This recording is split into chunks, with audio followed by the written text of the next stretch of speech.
Hello, good evening and welcome to this week's episode of Let's Talk About. My name is Sedinam Togo Lamadeku. Let's Talk About is a midweek talk show by the Trinity United Church Legon, where we discuss issues that bother the everyday Christian. This ranges from social issues and issues of religion. On today's episode, we are discussing missions. How can my prayer help? Before we start the session, I would want to read from the Holy Book, the book of Matthew, chapter 28, the verses 16 to 20. The Great Commission. Then the 11 disciples went to Galilee, to the mountain where Jesus had told them to go. When they saw him, they worshipped him, but some doubted. Then Jesus came to them and said, "All authority in heaven and on earth has been given to me. Therefore, go and make disciples of all nations, baptizing them in the name of the Father, and of the Son, and of the Holy Spirit, and teaching them to obey everything I have commanded you. And surely I am with you always to the very end of age." Amen. To do this discussion with me today is Mr. Samuel Kweku Pe, the missions coordinator of GAFES. You're welcome, sir. Thank you. Thank you for joining us. You're welcome. So we'll dive into the discussion directly. Tell us a bit about GAFES. So GAFES is a campus ministry. We minister to university students. So the full meaning of GAFES is Ghana Fellowship of Evangelical Students. When you go to the university campuses, you would not see Scripture Union, but you would see GAFES, because we are sister fellowships with Scripture Union. What we do is that we go to the university campuses and we raise disciples. We train godly leaders, because what we believe in is that the future generation, the future leaders of today, the leaders that are going to be leaders tomorrow, are found on the university campus now. And so if any input can be made in their lives, it is while they are on the university campus. And so that is basically what we do. We do missions. We raise leaders who would take up leadership in our nation in the future times to come. Thank you. Yeah. As that marinates, I'll quickly chip in that we are live on our social media platforms, Facebook and YouTube. And please do not forget to send us your questions, comments, or anything you might have on those platforms, or to our WhatsApp number 0501 5799996, 0501 5799996. So our topic said, how can my prayer help? But as much as we can, we'll discuss it from the point of how can I help? And then we'll narrow it down to prayer. Is that okay? That's right. Okay. So thank you for the exposition on GAFES. What are some of the challenges you face from the time of preparation to the field and all of that? Before we get into the help aspect, what are some of these challenges? Well, major challenge we face when it comes to organizing such mission programs. Dominant one is the reluctance of parents to release their awards to be sent on the field. And even sometimes people, the students themselves or the participants themselves, their willingness, to be sent on the field is also mostly a very great challenge. But more than that, of course, sometimes it's difficult getting the resources to go. And so one of the main challenges has also been, the cash, I should say. Mostly we need some things. Sometimes it's difficult getting these things if we have to go to do the mission program. Some things like what? Typical is the megaphones. Yeah, we need megaphones mostly to be able to reach out to a lot of the people we would have to speak to over there. And another one is the portable speaker, the rechargeable portable speaker that normally, if you have that and you are at a vantage point and you stand to speak, you will be able to cover a large crowd, and a lot of people will be able to then listen to you. But maybe a very last thing to mention, projectors and to be able to do the Jesus film. Okay. Because one of the major challenges on the field, and of course the question you ask is about challenges we face in preparing. Yeah. But on the field, one of the dominant challenges we face is language barrier, because We don't speak their language, they don't speak our language. And so mostly what helps us is if we have the Jesus film in their language to be able to show to them. Yeah, so a projector, some video equipment to be able to show them the Jesus film in their language. Then they can know that, okay, so God speaks my language. Then they can relate to God and they can hear God's voice in their own language. Yeah. So if you are able to show the Jesus film in their language, how do you speak to them? Or does it end at the film? The good thing about the Jesus film is that it comes with a prayer. So when a film ends, there's a voice that speaks in their language and asks them, you've watched this film. If you want to give your life to Christ, say this prayer. And the prayer is all part of the film. So the person just follows. Okay. So it's like a whole package. That's right. In one. That's really good. So what are some of the collaborations? So in this case, I know that an interpreter will come in handy, a translator will come in handy. That's right.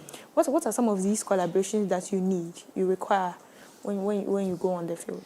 Typical of them is with churches. So mostly we like to collaborate with churches because this is a Christian program we are doing. Okay. We're sending the gospel out to the people. And so one of the biggest group of people we always want to collaborate with is churches. Okay.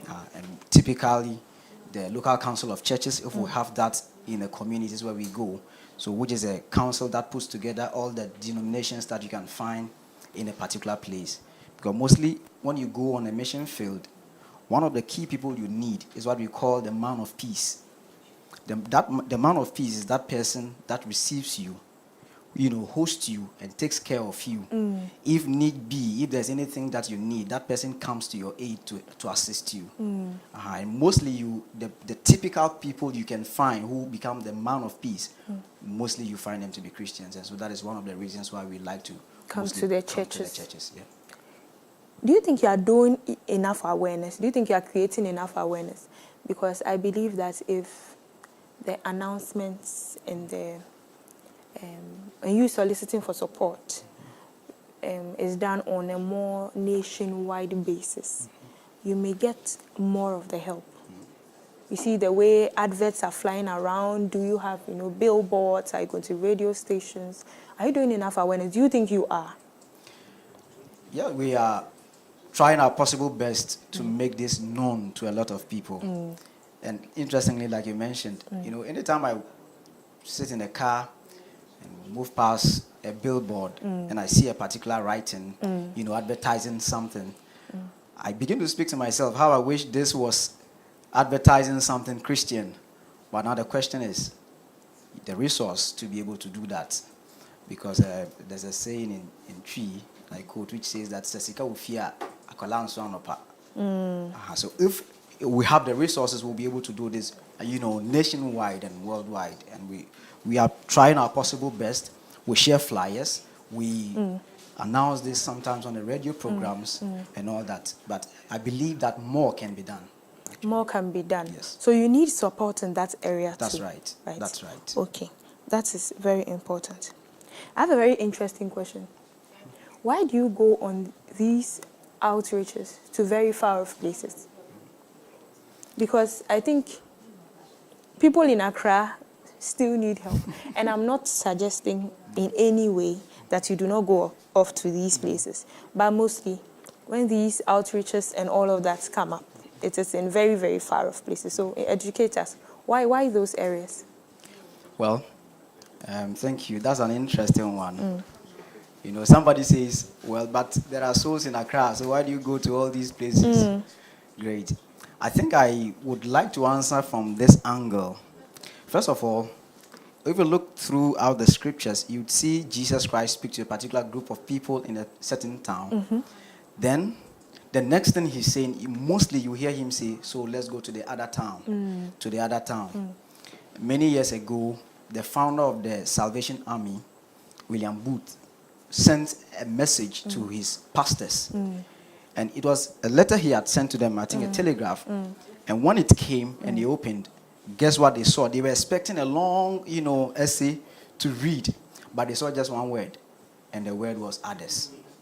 And what was he telling them? He was telling them that apart from you, there are others. There are others. So yes, there are people in Accra, but the reason we go that far is not because we are just interested in going that far, but it's because, number one, we are in search of what we call unreached people groups. Now, when I say unreached people groups, I'm talking about a particular ethnic group that has less than 2% of them to be evangelical Christians. Now, typical of them, you are talking of the Fulani, you are talking of the Kotokoli, you are talking of Chakali people, you are talking of the Fodu, you are talking of the Busanga. These are all ethnic groups in Ghana. And if you gather the total population of them, you are not going to get 2% of them who profess Christ as Lord and Savior. Meanwhile, the Great Commission says that we should make disciples of all nations. So what I would maybe crown it up with is by, I forgot who said this, but this was a great missionary. And he said that nobody has the right to hear the gospel twice. Well, of course, that's not to say that there are people in Accra who have not heard the gospel. I mean, there could be the possibility of people who may not have heard the gospel or may not have given their life to Christ. I preach to people almost every day when I sit in the church room. Yeah. But it's because, again, we have a whole ethnic group that does not have anyone who is a disciple of Christ amongst them.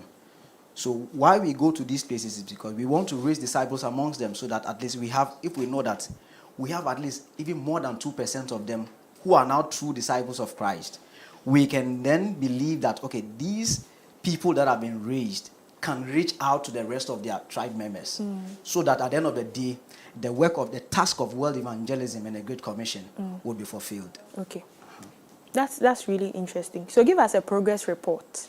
How is that going, the unreached people? Now we are asking this, taking into consideration the challenges you have highlighted, especially the language barriers and all of that. We'll still come to more of the challenges. We want to know, before we can help you properly, we have to know what exactly it is you are lacking on the field. We will come to that. But give us a progress report now. How is that going? Well, thank you. So, formerly we had about 21 unreached people groups. Now that has reduced to 19 unreached people groups. That's good. And that is because constantly missionaries are being sent to these places.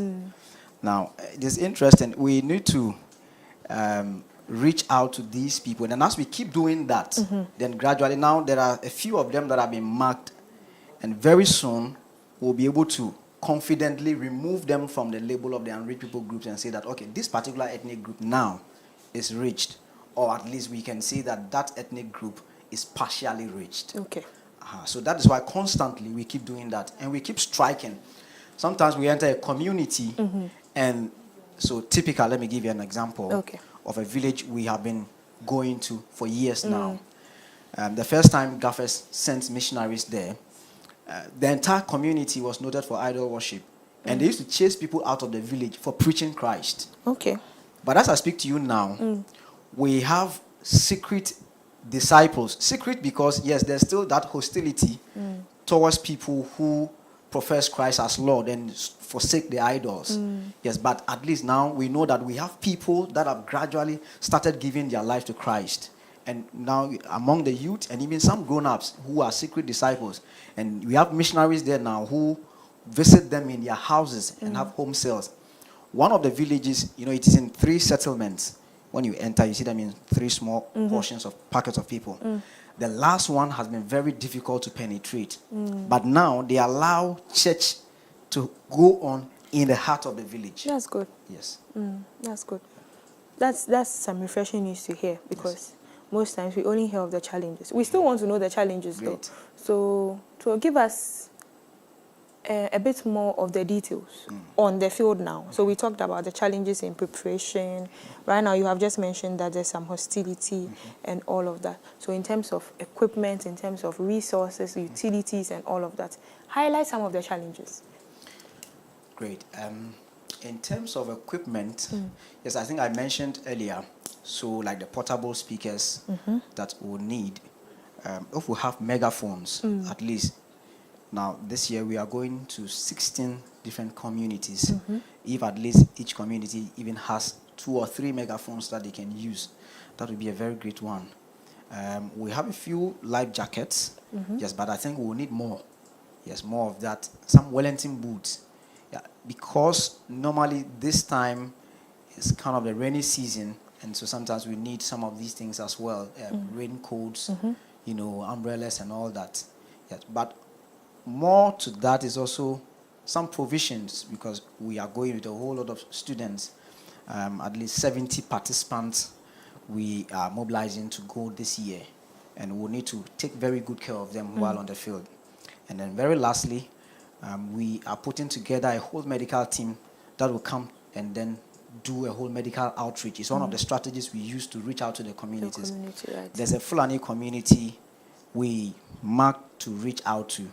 And then the Fulanis by nature are such that you always find them at the outskirts of the town. And that is because in their minds they feel all other people do not like them, and so they like to isolate themselves, and they have been difficult to reach out to. And so one of the easiest strategies we have seen very much fruitful to use is the medical outreach. And they were very much happy when they heard that.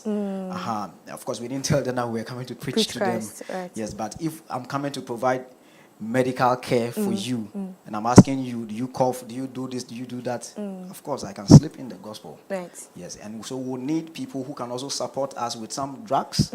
Yes, some help from that side as well. Okay, great. We are asking all of this to build the topic. How can our prayer help? We have to know what we are praying about, That's right. in order to support you. So let us build the points. Now we have spoken about the resources, basically. And I cannot ask you who can be a missionary, because once you are Christian, you have been tasked. That's right. Tasked by the Lord, right? That's right. It is everybody's obligation to go there and make disciples of Christ. But what skills do I need to have before I can go on some of these outreaches? Do I need to know how to swim? Do I need to know how to use a gun? Not because we will be attacked, but we are going to areas you have never been before. We hear stories about how things go very wrongly with them. Some of these groups and people. So, not to do anything bad, but for protection's sake, self-medication and all of that. What are some of these skills you need, right? Because I know we need security on the field and all of that. So for the gun especially, maybe should I be a police officer and some of these things, so you can educate us. Okay, so, well, to be a typical missionary sent to these places, yes, being able to swim is a good thing that a person would need. I think you mentioned that. It doesn't, however, deter somebody from being a missionary if the person cannot swim. Okay. And again, driving, I heard somebody mention that a good missionary should be able to drive, should learn how to climb a tree and all that. Wow. But I think that, at least for now, where we go, anybody qualifies to go. Right. Now, there are a few things that we just need to prepare people to be able to go there, and that is why we provide intensive training for all our participants. We don't just bus you to the place. We take you through some training, some safety. As part of the training, we teach all these things, health measures on the field and all that. Even when you meet somebody, how to reach out to the person, safety precautions, Exactly. and all that. We teach on a whole lot of things as part of the training. And that is why one of the reasons why we also make it so firm that everybody who is participating in the outreach should not just move from where they are and just join the outreach. You have to pass through the training. Yes, because so that you have all these things. All these Of course, we things. don't teach how to swim there. So I can come without any of these skills. Oh yes, of course. If you can swim, you can still come. Okay. Yes. So now that we're mentioning these things, don't you have any specific appeal to make to maybe people in the security agencies? Maybe someone is on leave or something. Their skills could come in handy. I mentioned how to use, certain things to protect yourself. So now that I'm mentioning that, I don't want to put you on the spot. But let's talk about security on the field. Right? It's God's work and all of that. But we're encouraging young people, most especially, because we want to start them off right. Yeah. If I'm sending my child, I'm coming myself, I'm sending a sibling or someone, what is the assurance that will be fine? Okay. Let me attempt to answer this by attempt. saying this. But let me say this first. We've been doing this for years.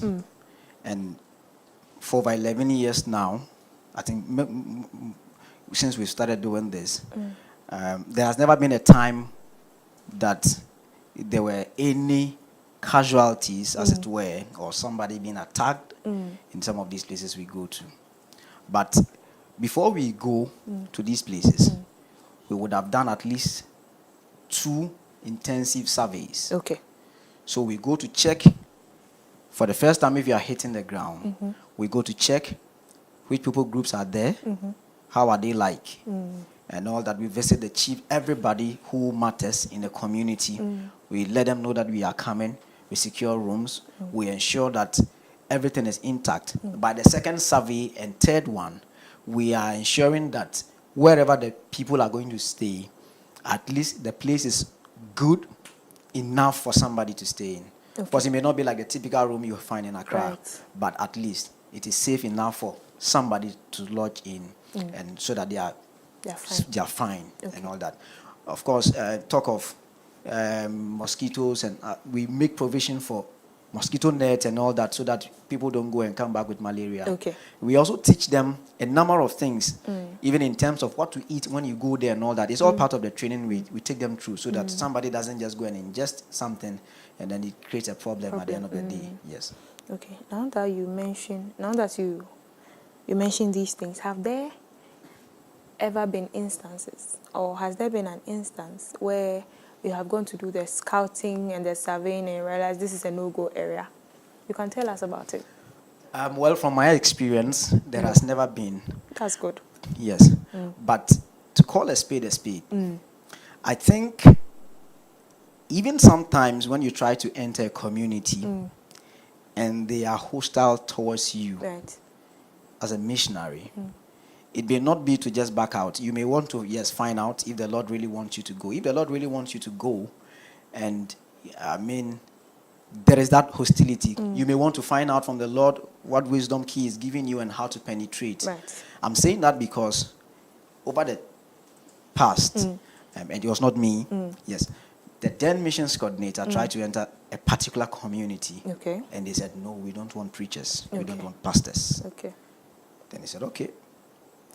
Then after a while, he noticed that the school in a community didn't have enough teachers. They had only one teacher, that was the headmaster. Then he came back and said, okay, I have teachers. Do you want teachers? He said, yes, we want teachers.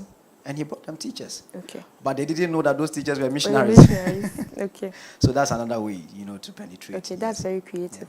We'll come to personal experiences. You've been doing this for a while,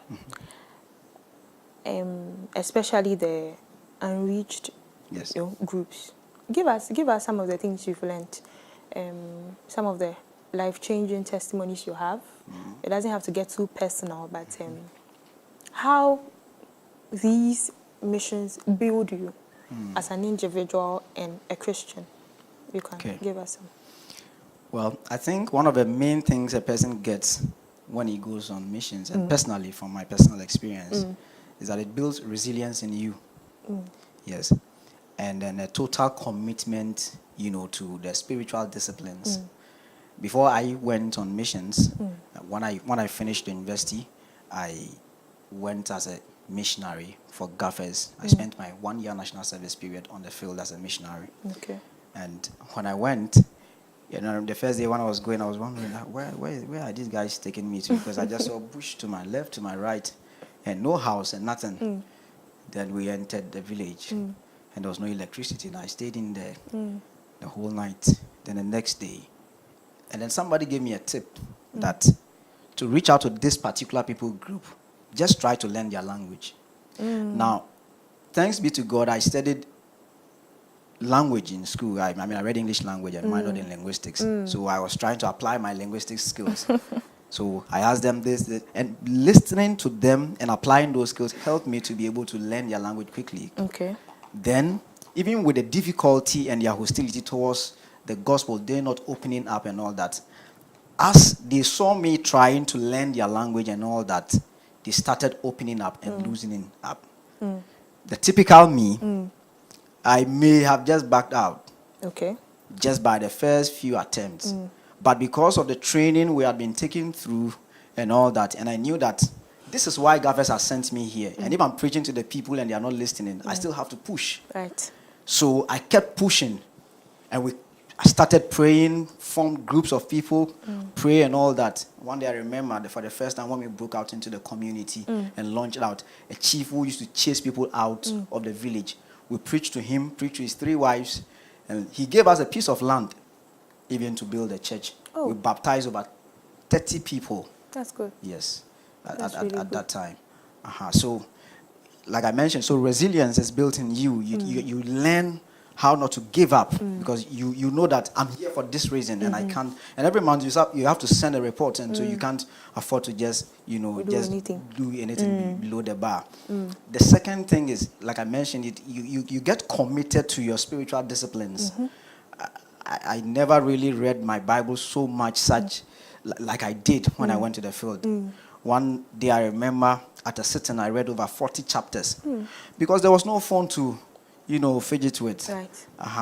Sometimes the phone is gone off, no electricity. So you even lose interest. The things that you get so addicted to and all that, you lose interest, and then you are so much glued to the Word of God and to prayer, and you come back changed. Maybe the last thing I'll mention is that your pride is broken. I like that. Your pride is broken. There are people who, the little things, the things they have now, they feel their parents have not given them enough. But you go there and you see that what you have that you think you don't have enough.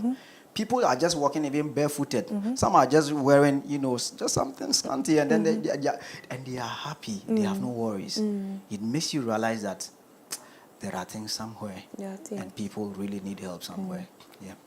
Thank you so much for that. And like I mentioned, we do not need motivation as Christians to do this. That's right. But sometimes it is refreshing to hear that it is not as scary as it seems. That's right. Okay. And let's talk about youth involvement in maybe 2 or 3 minutes. Okay. Is it encouraging in Ghana? Let's start off with Ghana. The writer of the book of Ecclesiastes says that remember your Creator in your youthful days. Yes, I think both the devil and God like people in their youthful days. And that's because when you are youth, you are energetic.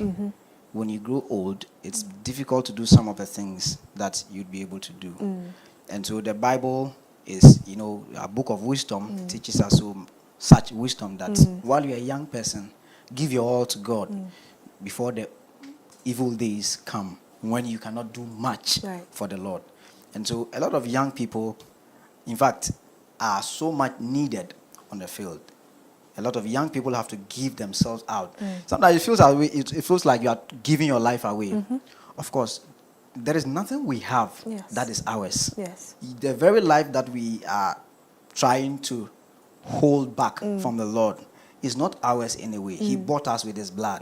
And so we don't belong to ourselves. We belong to him. And if he calls us, there's a song that says, if you call me, I'll answer 1,000,000 times. Yeah. Yes. So anytime the Lord calls us, all we have to do, if we truly believe that the Lord, Jesus Christ is our Lord. Lord means that he's our owner. He owns us. And that means that anytime he calls, anytime duty calls, we respond. Right. All throughout the scriptures, you see Jesus say to people, and Luke 9:23 he says to them that, he said, anybody that wants to be my disciple, the person must deny himself, take up his cross daily, and follow me. Yeah. Some of the things, if you listen to Jesus Christ say, you would wonder if he really wanted people to follow him.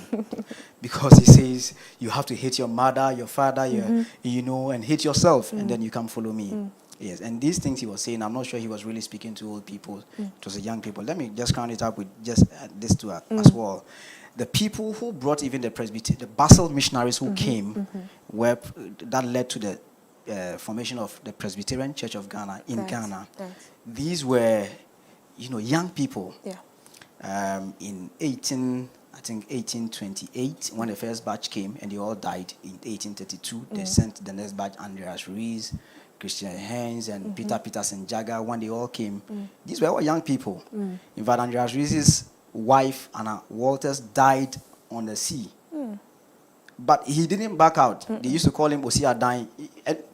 When he went to Okuapem, and the Okuapem mine chief asked and said that, ever since God created the world, there has never been, he has never seen a black man read this Bible. And that he believes that God gave the idol to the black man and then the Bible to the white man. So if you could show him a black man who reads the Bible, and then they brought the Jamaican missionaries.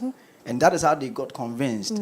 Places like Osu and all that. And these were all young people. They were not old men. These were young people. And that is how today we have what we have. And so I believe that young people are needed by the Lord. Is it not interesting that you see, how many old people do you see, go into betting, gambling and all that? The devil is also interested in young people. Right. And if a young person does not give his all to the Lord, Satan comes through the back door and steals the person. That's true. And I think it's only right that we avail ourselves. That's right. Thank you so much for this first session. We'll go for a quick break, but before we go, we'd like to remind our viewers that we are streaming live on all our social media platforms, Facebook and YouTube, and we're active on WhatsApp as well on 0501 579 996. We'll be expecting your comments, questions, and anything you might have. We have been discussing missions. How can my prayer help? I've been here with Mr. Samuel Kweku Peh, the missions coordinator for GAFES. In the next session, we will be having Mr. Bright Abuaji Obeng, the campus ministry director for GAFES, joining us to conclude the discussion. Please stay. With the growing challenges of life in light of both global and domestic development, the Christian is faced with the difficult task of balancing survival within a secular system and at the same time living a Christian life that pleases their Maker. It is for this reason that we need to have frank conversations on the many issues of life through the Christian lens. So, we bring to you Let's Talk About. On Let's Talk About, we talk about health, career, dating, marriage, family, divorce, politics, finance, and all the issues of life that the Christian is confronted with on a daily basis. Join us this and every Wednesday on the YouTube and Facebook pages of Trinity United Church Legon, and let's talk about life as Christians. With the growing challenges of life in light of both global and domestic development, the Christian is faced with the difficult task of balancing survival within a secular system and at the same time living a Christian life that pleases their Maker. It is for this reason that we need to have frank conversations on the many issues of life through the Christian lens. So, we bring to you Let's Talk About. On Let's Talk About, we talk about health, career, dating, marriage, family, divorce, politics, finance, and all the issues of life that the Christian is confronted with on a daily basis. Join us this and every Wednesday on the YouTube and Facebook pages of Trinity United Church Legon, and let's talk about life as Christians. With the growing challenges of life in light of both global and domestic development, the Christian is faced with the difficult task of balancing survival within a secular system and at the same time living a Christian life that pleases their Maker. It is for this reason that we need to have frank conversations on the many issues of life through the Christian lens. So, we bring to you Let's Talk About. On Let's Talk About, we talk about health, career, dating, marriage, family, divorce, politics, finance, and all the issues of life that the Christian is confronted with on a daily basis. Join us this and every Wednesday on the YouTube and Facebook pages of Trinity United Church Legon, and let's talk about life as Christians.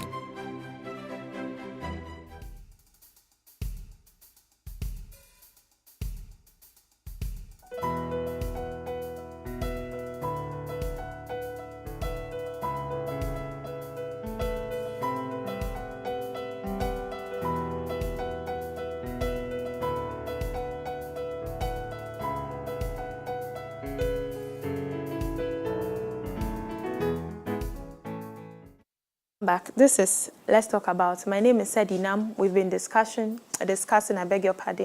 missions. How can my prayer help? In the first session, I had a discussion with Mr. Samuel Kweku Peh, the missions coordinator for GAFES. In this session, we have Mr. Bright Abuaji Obeng joining us as the campus ministry director for GAFES. In this session, we'll streamline the discussion to center more on how our prayer can help and we'll take your questions as well. Please do not forget to send in your questions and anything you might have on our social media platforms on which we are streaming live, Facebook and YouTube, and to our WhatsApp 0501 579 996 0501 579 996. Mr. Boajobing, you're welcome. Thank you for joining us. Thank you very much. Now that you've come, I'll let you take the questions straight away.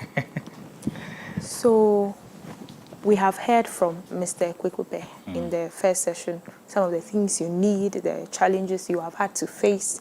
He has given us some history, even some personal testimonies of how these missions have changed his life.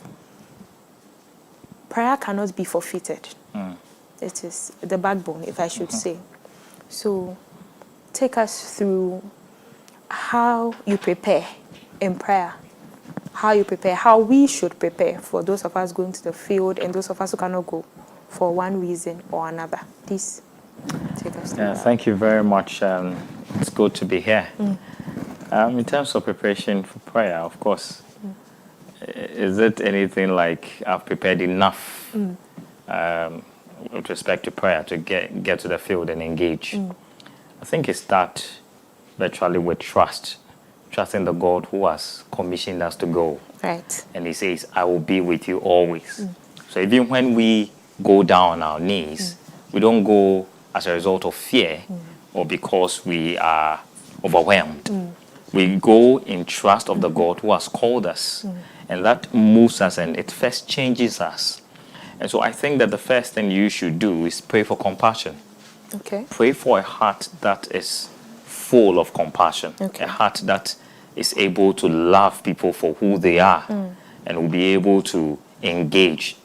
If you are not changed, trust me, it doesn't matter how powerful you can cast out demons, but then people will receive the gospel on the side of what people will say utilitarianism, that you are just here as a project, not because you are really interested in us. So pray for yourself, pray that you be changed. But of course, we do not wrestle against flesh and blood. Right. You are going to the camp of the enemy and the territory of the evil one. The Bible is very clear about that, what you do. You first bind the strong man. And so you must know a bit about those people and begin to pray. I mean, there are altars, there are strongholds, there are areas that, I mean, they become the power centers of these places that sometimes we go to engage people with the gospel. And we need to bring those things before the Lord. It is in prayer that actually we win, we conquer. Right. When we win on our knees, it doesn't matter what comes our way on the field. It has actually been conquered because God has already intervened. So you pray bringing these communities. I mean, bringing their heart, their heart will be transformed. So in terms of prayer, for me, it starts with you. And then, of course, you begin to pray concerning the attacks the enemy will bring our way, the many things. We travel with cars, and many things happen. And the devil is all the time there to just look out on us and then take a bite. But we trust the Lord to protect us as we pray, engage. So this is basically how we prepare. Right. Yeah. I'll come to Mr. Pe, but I would like you to take us through some of the activities that you have some missions coming up. Let's start from there. Next week, right? Yes. So if you can give us some insights on that, we can delve more into it. Yes. So basically, as what Sami has spoken about, I think you call it outreach. In joining Gaffers, I think you've partnered us for the past 2. I mean, this addition will be 2 years, and so next week we are sending students, staff, and of course some associates. There will be some medical students joining us later for the field. And we are going to 16 communities in the OT region. Okay. And Sami has spoken about the strategic nature of these communities, they being enriched and therefore being our reason for going there. Now, as we go, there are several things that we do. Of course, when we put students, one of the amazing things is that we don't go and put all of them in one particular place and then they begin to disperse, I mean, and go to these communities to go and reach out with the gospel. No, what we do is that we actually send them, Jesus did 2 by 2, we do maybe 4 by 4 or 5 at most. and we put them in these communities. Now, those communities, you become the pastor, you become the teacher, you become the whatever to the people. You become all things to them so that you may win them. You stay with them. In fact, it is the houses and those things are provided by the community members. Okay. And so you go and stay there. You start your work by visiting the opinion leaders, finding out, building bridges and making sure you are contacting the right people so that you be able to have the conversations as you go on. So, when you get accepted, of course, they are expecting us. We do, he's talked already about the sub in the things that we do. We also go to the schools. So we don't go saying, okay, well, we are here for the gospel in the school. The schools are strategic places, to teach, because some of the teachers, they are tired.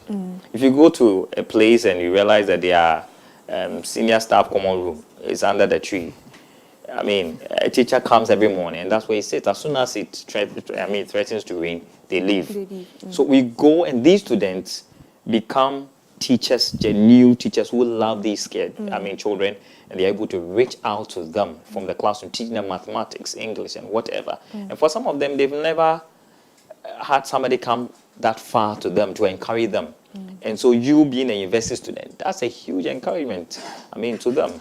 And that is one. Of course, the second thing is house to house, going out to, their homes and sending the gospel, joining them in their farms or whatever they might be doing. You join them to do it, and through that you reach out the gospel with them.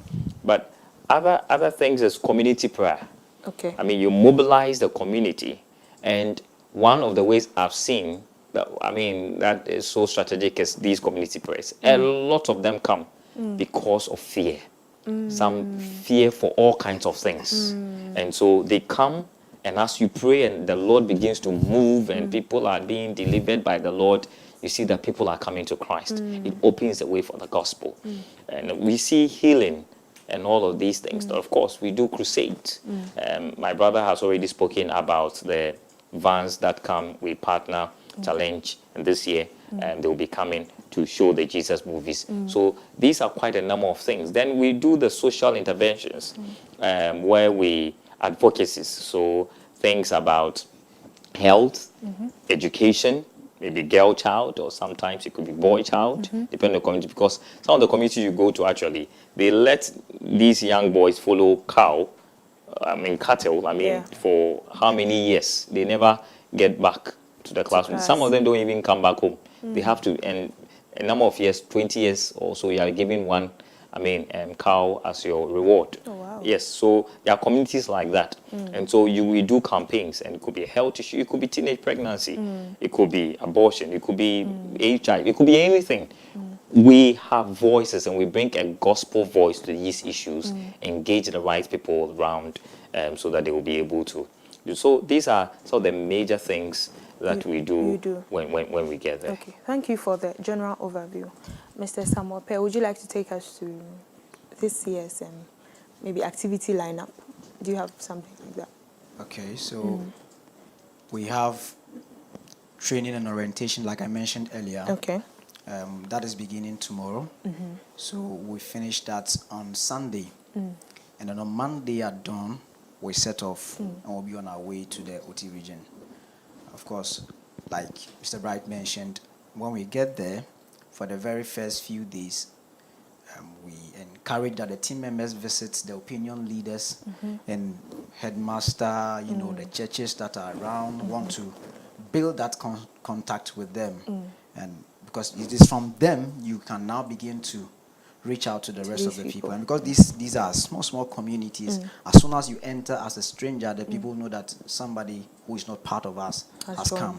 And it's always good and needful that you visit the chief, the opinion leaders and all that, and let them know that you've come. Of course, in the survey, we made them know that we are coming.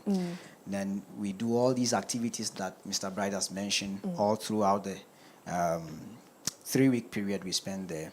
And then by the 14th of September, we should have been wrapping up, and then we'll do debriefing. The debriefing is important because, so this is like Jesus called the 72, the disciples with him, he trained them, building them up and all that, and now he sends them out. So that is more like the outreach. And then after they had gone to preach, they came back and said, oh, when we went, demons were bowing to us and all that. And then Jesus says, don't rejoice because demons are bowing to you, but because your name is written in the book of life. So just like Jesus did it, we also want to hear from the teams. How was your experience there? So that somebody now, because he prayed for the sick and the sick is now healed, he feels that, oh, my pastor at home is not serious at all. He's not anointed at all.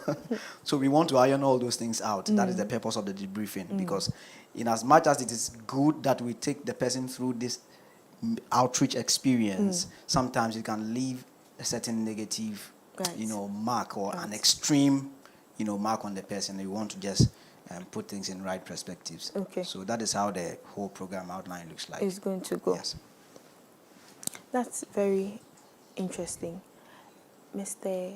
Abaje, I am particularly interested in how far the campus ministry has come. If you can give us some insights. Mr. Samope and I discussed the involvement of the youth, in these, you said I should call them outreaches. Yes, right? yes. We discussed how enthusiastic they have been and how it has grown with their involvement and all of that. But since you are the director, maybe you can throw some more light, give us the change you have seen, right? And if you need more people, how we are doing, the years in, perspective and all of that. Yeah, I don't know how many hours you have for this. As much as you can take. But to be brief on this, it's so GAFES has been synonymous to missions. And there are two main off-campus missions. And by use of the expression off-campus, then you should know that there's something called on-campus missions. And that is virtually students sharing the gospel with their colleague students on campus, non-Christian students. We just came from Takwa in UCC, and we reached out to quite a number of students. There we use creative strategies like lunch bars, question boards, what we call QBs, and all kinds of strategies, apologetics. I mean, which, of course, when we are going to off-campus missions, we wouldn't actually do these things. Now, the strategic nature of university students, as many people have said, is incalculable. I mean, you read Charles Maliki and says, change the university and you change the world. I often quote or mention the story of Guinness and many other students, many years in Sudan. They were removed from where they were to the north, and where they decided that they were not going to give up, even though they were Muslim students there. And the place was heavily, Muslim. But they decided that no, we would share the gospel. They actually organized a Christian mission conference and had some of their friends coming, Muslim friends coming and getting converted. And these were students. And that has been the spirit of the Ghanaian student. And for GAFE students, as I've known, we've seen that several of the things that we've done are championed. In fact, we are a student-led ministry, not staff-led. And so staff, we are there to train, we are there to help, we are there to motivate, equip them. But when it comes to the work, we release them. And so these missions that we talk about, the students who actually do the work and all that. Now, having said a bit about that, when you come to GAFES, apart from the student in church evangelism, there's also what you call short-term involvement in community service. And that started somewhere 2009. And it's amazing the stories behind what you call short-term involvement in community service sticks. Again, fresh student or fresh graduate were actually sent to places like Abiwanko. I'm not sure whether you are familiar with that, but it's part of Ghana. I remember James and Albert. James and Albert. James studied in Legon, I think biological sciences, and then Albert electrical engineering. And they went, and when they went, the community didn't have light, the school didn't have light. So they quickly came down, got some electrical wires, and did their own. Albert is an electrical student. So he went, applied that, and then the school had lights. And then students started coming. Prior to that, they were almost last all the time in their BC in their district. That last or with the last. But that year, that narrative changed. That's good. They actually turned out to be second. And it was because young people, students, decided to go. Right. There have been places that we've gone to. Of course, it's not Oti region. We've gone to Trifopraso for many years ago, and we've gone to other places. And then now we've been at the Umburu area for quite a long time. But you could see in every one of these how students are involved. Right. But I think the best part of this, sometimes we talk about, like just like I said, these people are transformed. It's actually the students we take who get changed. And it's actually very much similar to the story we see in the Bible. Cornelius. Many a times we think that it was Cornelius who changed. But it was Peter who got transformed in that story, getting to know that God is of no partiality. I mean, and he got transformed. His view got changed. I remember the story of a young lady. I've not seen her for a long time now. She had gone to this community. In Accra, she had never prayed for anybody to, what we call here, fall under the anointing. And I remember very well when we were in this prayer meeting, we were told them they should pray for the people. The people had come to this community prayer, they should pray for them. And then she stretches her hand, she touches this person, and then the person begins to fall down and manifest. And she just turned and looked in her palm, left the person and came to tell me that, so what should I do? How do I? I said, just go ahead and do what you have to do. But this lady, that experience stuck with her. The conversations after that, because see, she had changed. I'll tell you another story. I mentioned the question with stories. A young man, who at that time was a boy, now he's a man. Now, we had gone to his community to reach out to them. And then I was approached that, well, this person needed some help because of, he lost the mother and the father. And so we checked this about education. So we checked up, and he had done a bit well in the PC, at that time, Wasi. So when I came, I spoke to the university, one of the universities, and the registrar, the deputy registrar, and that person gave this young man diploma. Oh. The person came down, finished the diploma, continued into the degree. Now, he's finished. The change is just amazing. And it was because students had the audacity that somebody could do something about the story of this young man. I was not in that community. I was just approached by students. Right. And many students whose life are transformed. I often share the story of Ejewa, another student who went into the short-term missions and almost got her leg amputated. And Ejewa, when I thought she was not coming back, when I heard that she had come back, I said, Ejewa, why? He said, I needed to finish what I started.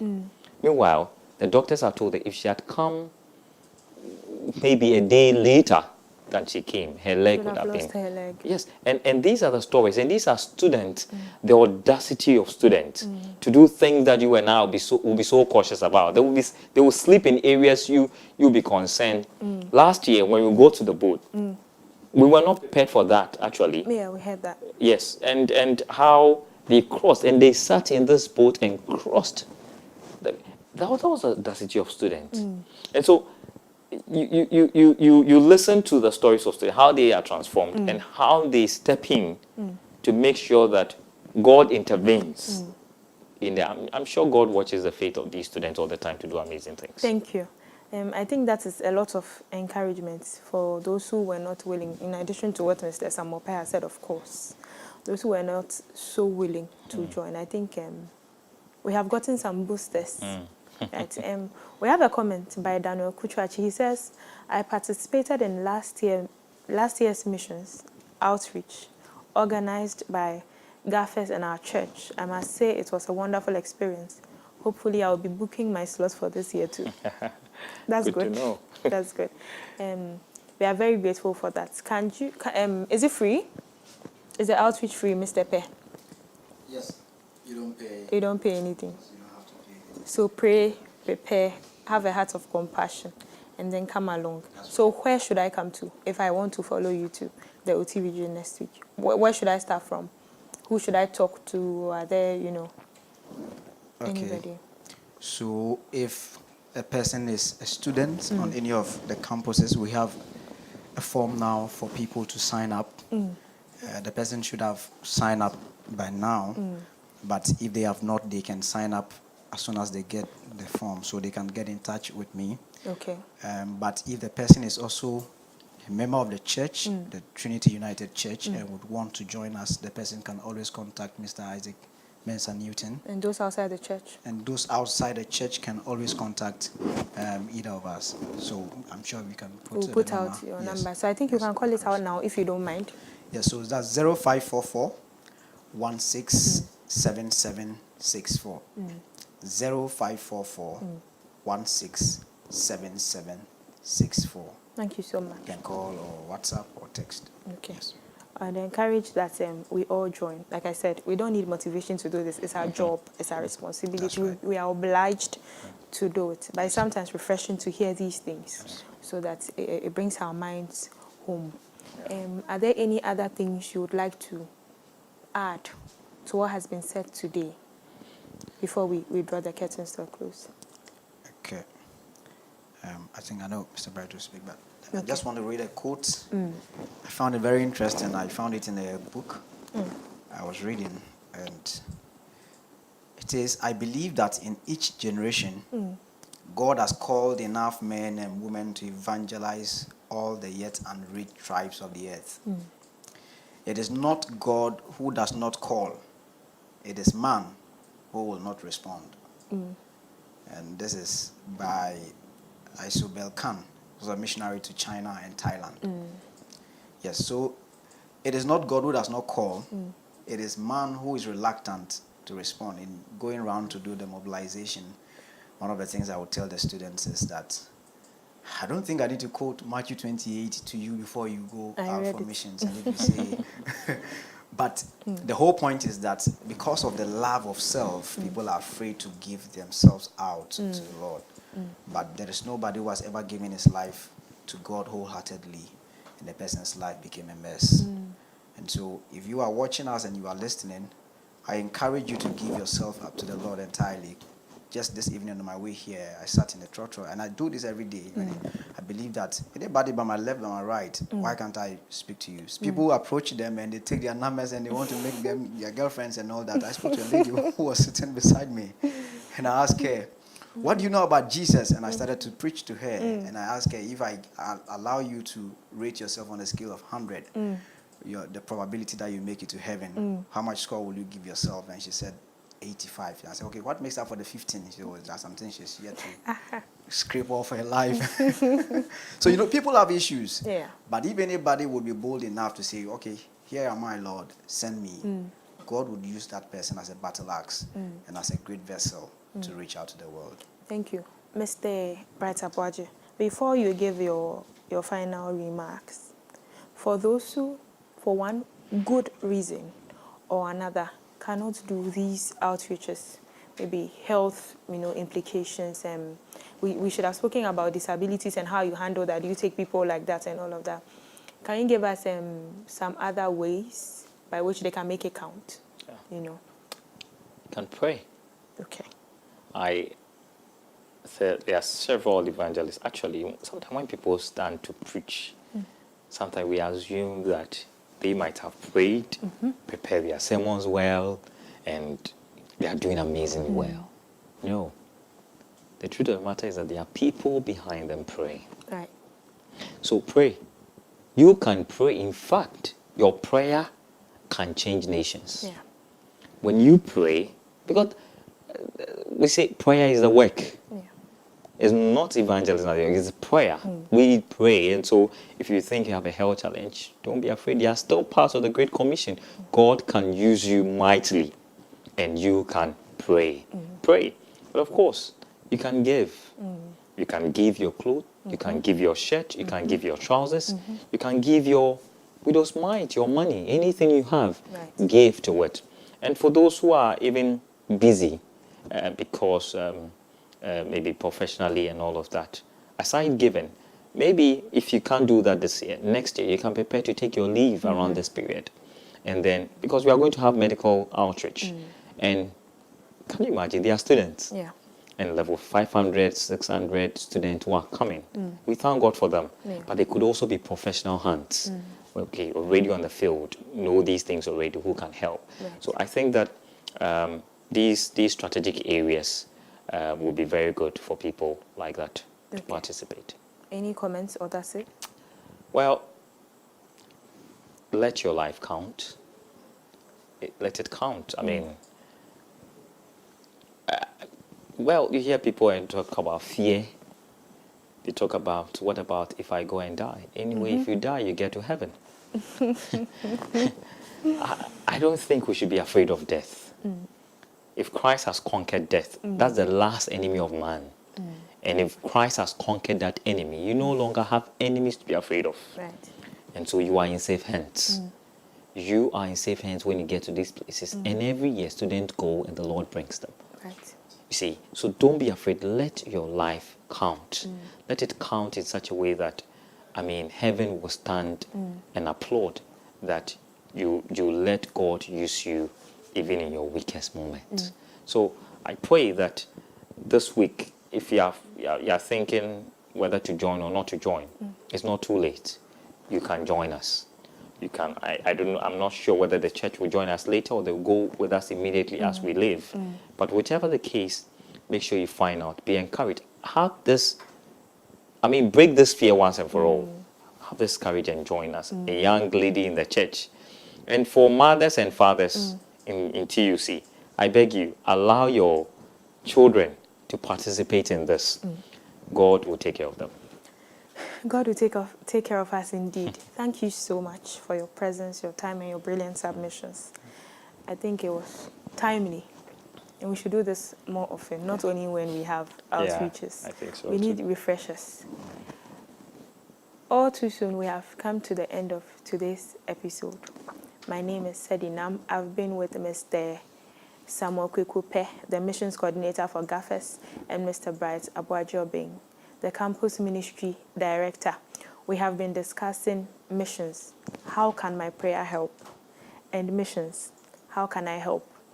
We have discussed so many things. They have solicited for our support. It is not too late to register. Next week, there's an outreach. Your first time, you're a returning member. Please do well to join. And even if you cannot, you can support them with prayer. Most importantly, your resources and your skills. My name has been Sedi Nam Togo Lamadeku. This is where the cookie crumbles. We'll see you same time next week, Wednesday. Good night.